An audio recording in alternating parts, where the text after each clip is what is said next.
a natural and super nourishing fertilizer for your plants that makes your flowers grow like crazy.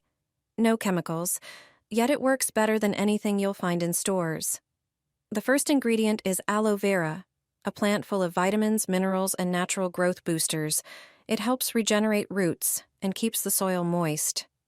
Cut 2 mature aloe leaves into small pieces, pour about 2 cups of water into a small pot, and add the chopped aloe. Stir well. The next ingredient is banana peels. They're a real treasure rich in potassium, phosphorus, and calcium, which strengthen flowering and help plants produce new buds. Add 2 banana peels to the pot. Then it's time for eggshells, a great source of easily absorbed calcium that strengthens plant cell walls and protects them from disease. Crush them finely and add them to the pot.